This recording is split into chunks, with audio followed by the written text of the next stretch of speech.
post it on Facebook, but Awesome. Well, thanks so much for doing this. I was thinking about you, and I was like, man, I'm bored at home. I'm sure a lot of other people are, and I want to have conversations that matter. And I love talking to you. And I was thinking, hey, I'm going to reach out and let's see if we can just have a conversation. So thanks for your willingness to do this. Yes. I'm actually not that bored at home. I've got kids. I've got kids here, and we started the schooling thing. Do you have to school your kids? Oh, Are yes. your kids school age yet? Well, I think I didn't actually think through what I just said, because I have 3 little kids and it's insane. I think I'm maybe bored's not the right word, but disassociated from just kind of like going numb. I'm going numb to try to survive. Yes. I think we can all relate to that on in so many ways. Exactly. Yeah. No, my wife and I take turns counseling. And so, some days I'm with the kids and then I'm like, oh, I'm so thankful I have to work. I get to work today. So I get to be in the office. So, right. Oh, but yeah. I'd love just to, we can just kind of shoot the breeze. And I know some people kind of sent some questions and, we'll just kind of see where this goes. Okay. I'd love just to even start just with our current predicament. I've been reading statistics about the increased domestic violence and what happens when services decrease and then the abuse increases. Because like, what are you seeing on the front lines from what you're working, where you're working and who you're engaging? I'd love just to start that conversation first. Yeah. Well, I'm definitely seeing, so what's happening is a lot of people that were kind of in the process of getting out, they're now stuck. Because, so like court dates have been canceled, mediations have been canceled, and they're stuck. A lot of them are stuck, like they were looking forward to, getting away from their soon-to-be ex, but now they're in the same home with them, and instead of being able to go to your own separate places like going to work and stuff, now they're stuck in the same home 24/7 with this person. And it's and these people don't do not the survivors, but the people, these guys that they're dealing with, they don't deal well with with things that aren't making them happy. Exactly. Right. And so it's just like a double whammy, I think. And a lot of women are just feeling pretty overwhelmed. So. I was looking at some of the statistics, and Seattle, where I'm currently at, received 22% more domestic violence calls. San Antonio is reported 21%, which is an additional 500 additional calls during the first 3 weeks in March. Charlotte, Mecklenburg, 16%. So everybody, Portland, Oregon, 27%. So everybody is experiencing a higher volume That's horrible. of calls. And yet, the accesses, because everything's shut down to services, it's scary. It's scary because they're having a harder time getting help. What are some of your tips? Just kind of, how do you stay safe? How are you encouraging women to survive in this time? Yeah. Well, most of the women that I'm working with are dealing with emotional abuse. Now there is some physical violence, but a lot of them are, I know you work with men wwho are porn addicted and have issues with that. So a lot of these women are dealing with that too. Yes, for sure. And so as far as their safety is a little different. They're not so much worried about their physical safety as they are just feeling emotionally drained and exhausted and just trying to. So a lot of the work that I do with women is working on their own emotional resilience and their own thought lives, because a lot of times they're taking on whatever their husband is projecting on them. It's their husband's issues, and all it means is about them, that person. But they're taking it to mean something about them, and they feel shame. And so that's a great. I'm telling them, you know what? This is like a petri dish for learning how to differentiate yourself from your spouse, and so that when they say things, it's just words. It's just words. That's their thing, but it has absolutely nothing to do with who you are. Yeah, And their insecurity being projected onto their backs because they don't know what to do with their own insecure self. exactly. And they are not going to likely go out and try to get help for that.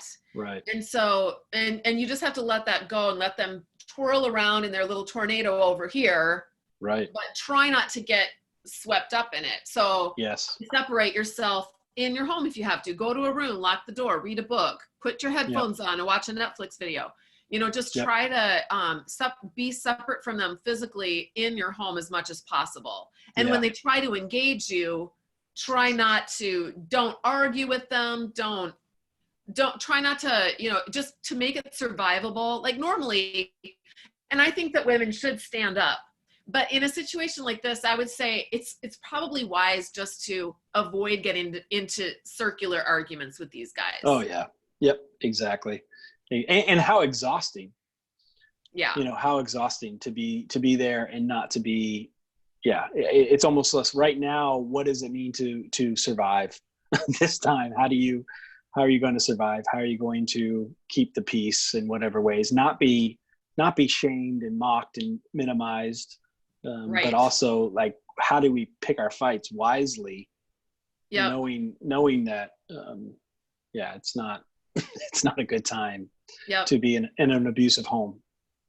It's not. So one of the things too that I'm trying to help people with though is we feel things based on the thoughts that are going through our heads. All right. So the circumstance is this neutral thing up here. But and we think that all of our emotions are about this, but it's really our emotions are all about the thoughts that we're having about the circumstance. For sure. So if we are thinking like I was yesterday, I can't do this. This is never going to work for 2 more months. My kids are all going to get Fs. They're all going to fail. They're all going to, if you're thinking all of those thoughts about this circumstance, right. How are you? It's going to make you feel really gross. It's going to make you want to crawl into bed and do nothing. It's going to make you give up. It's going to make you crabby and start barking at everybody. And if we don't want to do those things and we don't want to feel that way, we can't change our circumstance. Here we are. Exactly. Here we are. So we can only change our thoughts. And we have to change our thoughts in a way that's believable to us. We can't just say, like Pollyanna, everything is so beautiful. Although there are good things. Like, for example, Andrew, what are some good things about this situation for you? Mm-hmm. I think the forced presence with my family. We are getting a lot of time together, which is we've had some wonderful moments and some not so great moments. Mm-hmm. I think my wife and I are probably fighting more than normal, just because we're in such close proximity. That is normal. Yeah. That is normal to be annoyed. And yet, like my kids, we're doing dance parties. We're doing things that we maybe wouldn't normally do with such regularity. Yeah. Yeah. And that's a good thing. And doesn't that make you feel good to think about that you have this opportunity? This is a story that we will be able to tell in the future. We'll be able to look back on and say, these are the beautiful things. Yes. There was one woman I was talking to today. She's in her basement because she's actually quarantined. She has tested positive. So she's down in her basement and she feels very lonely and isolated. Mm-hmm. And I told her, it's like you're a seed that went underground. You're under there in the ground. And you have a chance to start growing, and shooting upwards and do all this personal work. You can look back on these 2 months down the road and say, that was when I was reborn. That was when the shell of my seed cracked and I started doing some serious work on myself. Exactly. And I think what you're pointing to as far as self-contempt, especially with women who are coming out of abuse, what goes into their mind and how they engage themselves is so vital. And if this process exposes your self-contempt and your negative self-talk, it is time to take responsibility for that. And how are you going to engage the tender places, the scared places, the anxious places within yourself? Yep. So this could definitely be a time to do that because we're forced to. I don't know about you, but for me, I don't normally do things until I'm forced to. I'm a stubborn I'm a stubborn man. And once I'm forced to it, it's like, I've got to, that's human. That's gotta, human nature. Yeah. We got to engage. It's like pain. Exactly. So I'd love to talk a little bit about just some of the questions that we've gotten for this, and I sent them over to you. And so I don't know where we want to jump in with some of these, but I'd love to just to address some of them with you and just kind of have a conversation with them. One of the first ones is how, and this is, obviously probably these questions are huge and could take forever. And so we'll probably just dip our toes in a little bit on each of these. But how is the church complicit in promoting domestic violence? Does the church feed the monster of entitlement? Which I thought just was a great question. I'm sure we both have a lot to say about that issue. I'd love to just start that conversation. How is the church complicit in domestic abuse? I think that, I think the Church of Jesus Christ is not. Yes. I think that under that umbrella, there are small churches. What I've recently realized is that so many churches are actually promoting an abusive God. They're actually worshiping an abusive God. This God who expects all of the sacrifice and expects you to be perfect and expects you to do all the things and obey, or else you're going to be forsaken. Well, that's abusive. And that's why I think, because those people who worship that God, they worship that God, but then they become like that God, and they become abusive. Without even knowing it. Exactly. They have no idea. Yeah, it's so embedded in the socialization of their theology, and it's embedded in the way they read and engage the Bible. Yes. And so I think that's where the change has to take place. But there are denominations out there that, I think any denomination that says that women are only allowed or only able or only that God would only allow them and only has a calling on their lives for certain particular roles and not the children's ministry. Right. They're allowed to be the pastor of the children. Right. See, I don't see that in the Bible. I don't see that in the Bible. I see that as being kind of man's ways of basically putting half the human race over here and saying, we're the people who need to. What does that say, right? It literally says, you cannot pastor me, a red-blooded male. Don't dare tell me about God, but you can tell the little babies, right. Like it's how patronizing is that view. Right. And here's the thing about that, though, because I've heard some people say, what they would say to that is, well, are you saying that it's not important to teach the children? And I would say to that, here's the deal. Men and women should be teaching the children.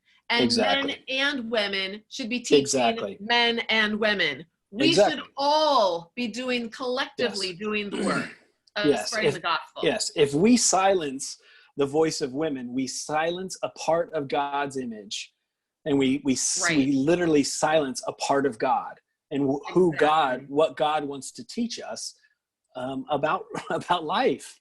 And that's why, again, it's not one or the other. It's not, quieting men so women can take control. But right now it's quieting men because there's too many men and not enough women's voices. And we're fighting for that equality of God's image being shown through both. Yep. So my answer to that question is yes. I think the church is definitely complicit. And I think they're one of, even as our culture at large is wrestling with these issues and trying to come to terms with it and trying to make shifts, I think the church is lagging way behind overall in general. Yes. And it's because of their theology. Their theology is causing them to stay back, stuck in the curse, really. For sure. And I remember growing up, in the South, and people making jokes about feminazis and, like, if you're a feminist, you're something, and it's just like so degrading.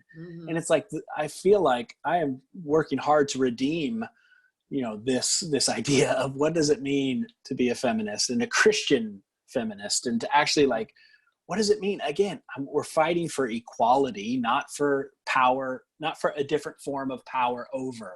Exactly. Right?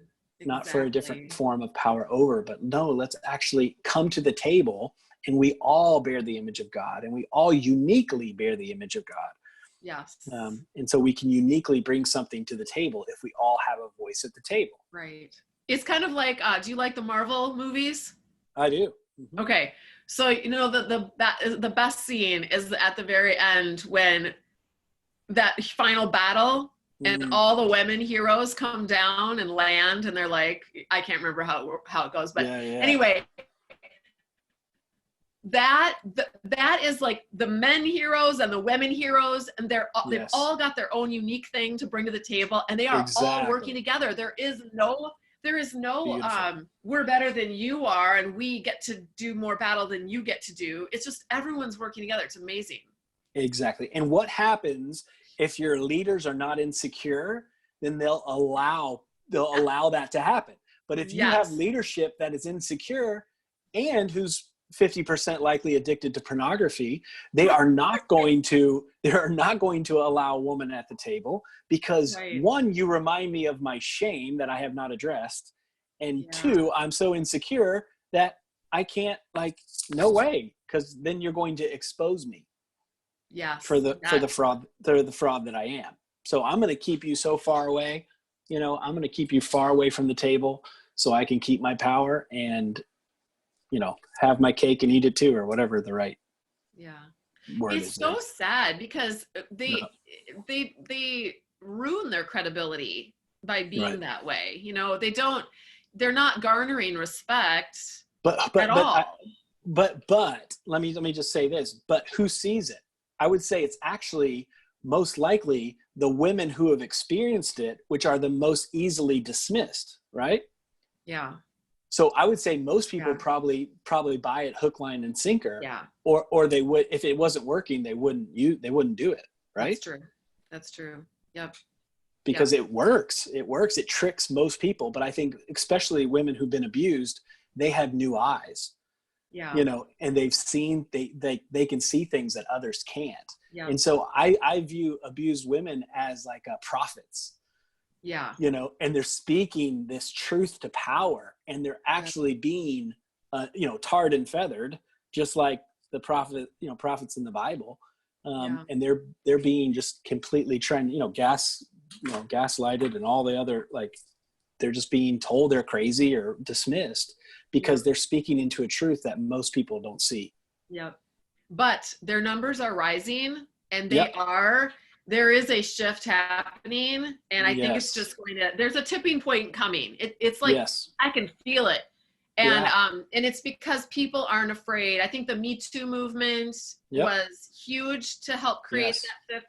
And I think now Christians are starting to go, okay, we're either going to look honestly at this whole thing, or we're going to actually, I think God is actually going to just tear down the whole current system, and he's going to bring something that's new and fresh and real and authentic and much more in line with the blessing that Christ brought because of his death and resurrection.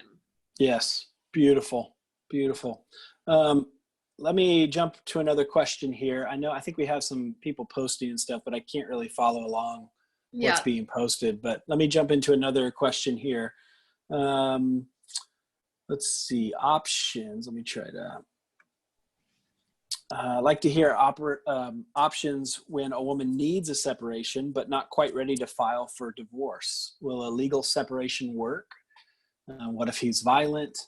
Does he need to agree to that? Also, is there a way to have the law involved without separation or divorce? Logistically, well, first of all, a legal separation is the same thing as a divorce. Only, all that does is it legally separates your finances and your place of residence, and but it doesn't legally you're still legally married. So in other words, if you were to legally separate, you would not be able to get remarried if you would happen to meet someone and you want to do that. Mm-hmm.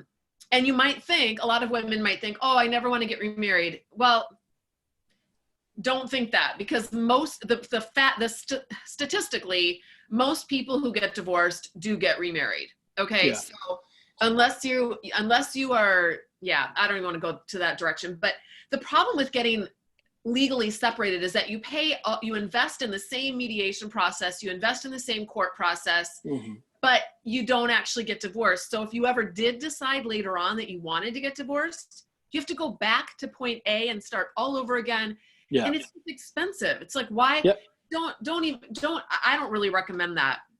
Right.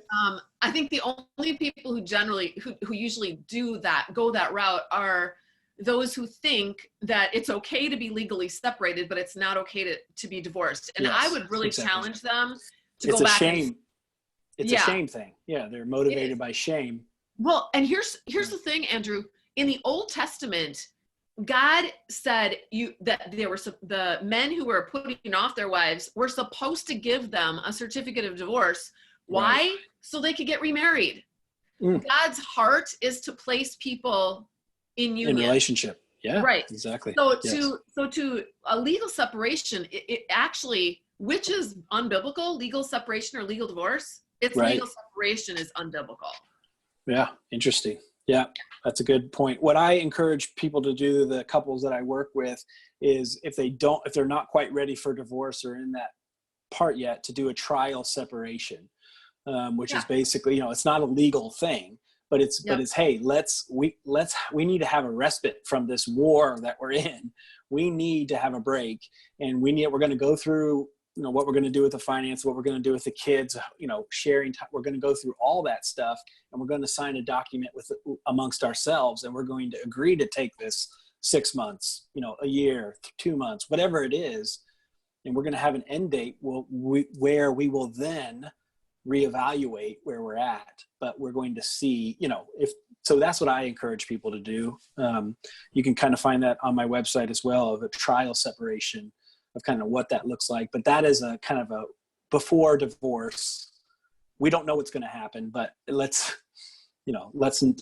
put a pause on and now that's different than if they're experiencing direct domestic violence, right? We don't say press pause, that just get out and get safe. Right. But if there's not direct domestic violence and it's just typical, marriage drama and trying just to live with another person, and, that is an option. So I don't know if that's helpful. I wanted to address something though, because I think this woman had also asked, what if your husband doesn't leave? Yeah. What do you usually tell people if the husband doesn't want to do that, or the wife for that matter? Yeah, exactly. Well, that I would say, that's where I believe the law has to be involved if you're going to make somebody move. And so if there is domestic violence, either physical or what, like, I encourage people, you have to write a report, like make a paper trail. You have to tell your side of the story, because like you have to help. And again, you have to be safe. So get somewhere safe first, but then make reports. And then that will help you get the house, or, you get like later on, but he can't just stay there for like, the law has to be involved. But what I'm realizing is we can't make people do anything. Right. Nobody can make anybody do anything. Yeah. So how do you protect yourself? And that's where I think the police do need to get involved to help your case. If there is obviously domestic violence. And if there's not domestic violence, you can't really make him move out. Then you're kind of stuck with deciding. I shouldn't say stuck, because I think when we have the opportunity to make decisions, that's actually a freedom it's a wonderful freedom that we have. And we get to decide if we're either going to stay with this person then under the circumstances, or obviously not during COVID-19. Okay. We don't get any choices here. Yeah. But right. When this is over. Or we can file for divorce. And if you see a lawyer and you file for divorce, you can actually file for I don't remember the name of it, but it's some kind of order where they actually. Protective order? Well, it's not a protective order. It's That not a would be protective order. like, Okay. this would just be for getting the other person out of the house if they're not violent or anything. Yeah, gotcha. Okay. So that, but I do know a lot of women who go through the divorce process and they do stay in the same home. It's not ideal. It's not ideal, but they don't have a choice because that guy will not move out. And and in that case, it's like, well, you're going to have to stay with them until you're legally divorced then. So Yep. And that brings kind of dovetails into the next question of kind of what do you need to see? What is change to get back into relationship? This particular person wrote, it's been separated for a few years, but there's porn addiction, sexually abusive. How do you know when you can return home to that situation? Well, so I'm interested to hear what you have to say on this, but what I tell women is, we always think that we have to have this list of check boxes that they have to check off. When they've done, it's like this obstacle course. And if they go through all the hoops and jump over all of the things, then they win and they get to stay with you. That is not what real change is. Nope. Real change comes from inside. And it's something I really believe that if your partner is truly understanding and getting it, you're going to see that change from the inside. And it's not going to be so much a change of outward things, although you will see that. But they are going to, they've probably got some bad habits, but what you're going to see is a change of heart that comes out in their attitude towards you. They're going to have much more of an attitude of empathy and concern about, okay, I really want to hear you. I want to hear what you've experienced in your relationship with me. And I want to care about that. And I'm going to set aside my own agenda here and my own comfort to enter into your pain and your world. Yes. The reactivity will decrease. The defensiveness and the reactivity will decrease greatly because that insecurity is beginning to be healed. So they won't be as reactive when you share your opinion that's different than theirs, or they won't be as threatened. So you'll notice over time. And so I talk about this regularly, but can abusive men change? Yes, but it's rare, right? It's rare, but they definitely can change. But it's a long period of time normally, right? And it's actions over a long period of time. They've lost their words. Words don't matter anymore. So don't listen to the words. That doesn't matter.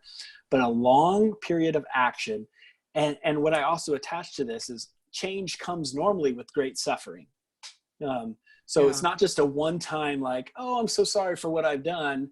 I'm going to be great now. No, it's like this long period of grief that I have been an abusive man for the last 20 years of our marriage, and I didn't realize it. And it's like a posture of grief. It's not just this one time like, oh no, I'm going to change. Look how awesome I am this last, these next 2 weeks. I'm going to be unbelievable. No, I don't give a crap about that. Like it's a posture of suffering, a posture of grief that's very different. And out of that suffering comes lasting transformation. Right. And you're not going to see them. I don't think that someone who truly wants to change is going to continue to twist the truth or lie or make it about you, or you're going to see them taking responsibility. They're going to start, instead of putting the responsibility on you, they're going to start taking responsibility for their stuff. Exactly. Like a man. Exactly. Or even trying to over convince you that they've changed, trying to convince you. It's like, you could think I change or not. It almost doesn't matter because I'm going to live differently because I'm choosing, because I want to be a man of integrity and a man who is safe and not violent.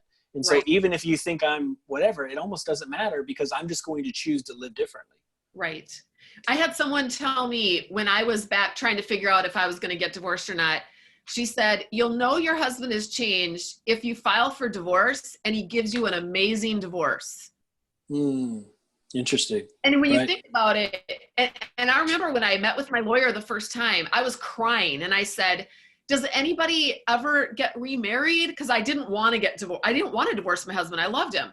Yeah. And he said, yes. He said, sometimes people get remarried, So I really even went into my divorce with this hope that maybe he would change and maybe someday we can get back together again. But of course, I did not get a wonderful divorce. I got a divorce. It took almost 2 years.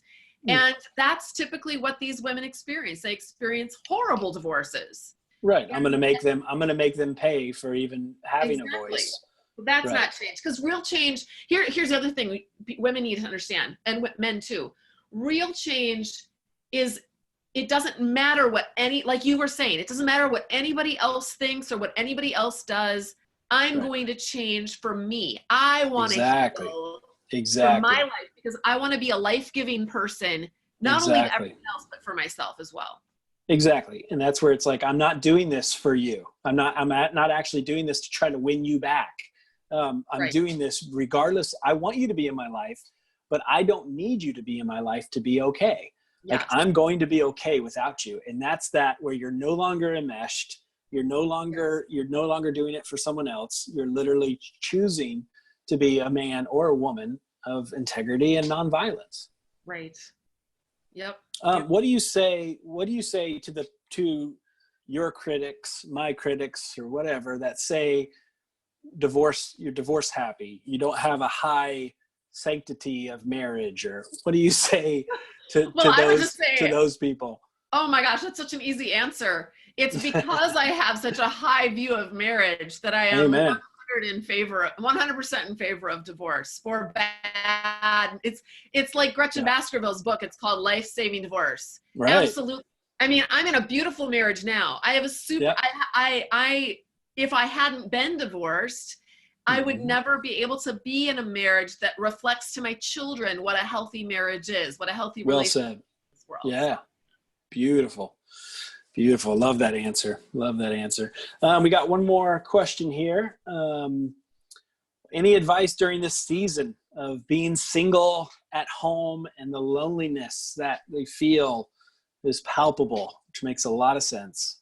Yeah, it does. And I wanted to that woman, I just want to say, and there's lots of people like this, I want to say that this is your golden opportunity to become best friends and to fall madly in love with who you are. That is going to be the most important work that you do in your life, is to have a good relationship with you. To the degree that you have an amazing relationship with yourself is the degree to which you will have the capacity to love and have deep, intimate relationships with other people. So do that work right now. This is a great opportunity. Yes. And I just want to add, the people that say, oh, that's so selfish.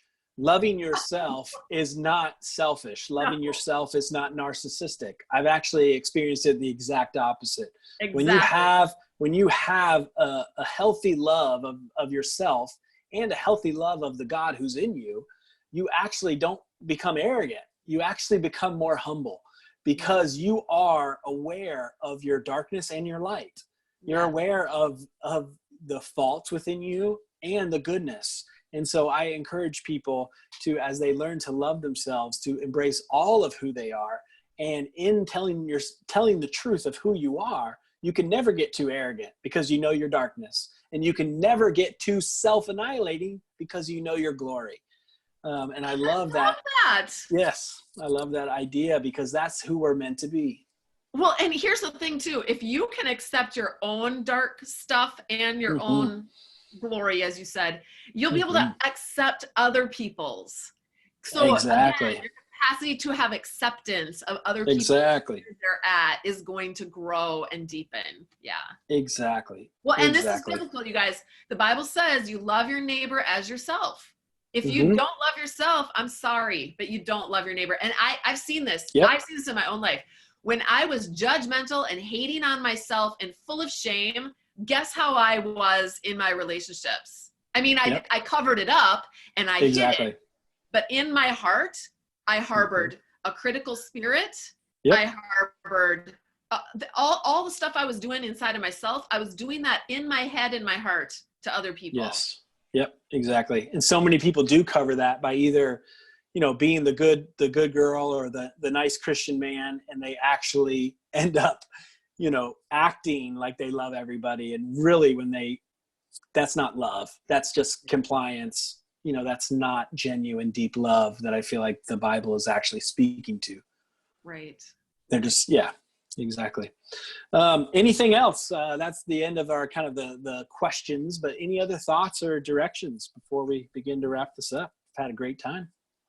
Well, let me hold on a sec. There was a question put in here. I'm not sure if it's a question. Hold on a sec. Let me quick read it. Yep. Okay. Okay. It wasn't really a question. It was just a comment. So, how do I get out of that? There we go. Let's see. Can you see what's going on Facebook? Because maybe people left questions. Let me try to pull it up here. If you guys have any questions before we wrap up here, we can definitely take one or two more. Let me try to pull it up, see if. Hey, my wife commented. That's nice. Does she have a question? I don't know. This is coming. Okay, my wife said you two are so cute. So I don't think that's a question. No. Thank you though. I'll take it. Okay, I don't see any other questions. So I think this was great though. This was a great conversation. Thank you so much for initiating this and getting it going. No problem. We'll do it again. Okay, right. And I will shoot you the recording, and you can post it on your wall, and I'll post it on mine, and the rest of you guys fly free. All right. Thanks.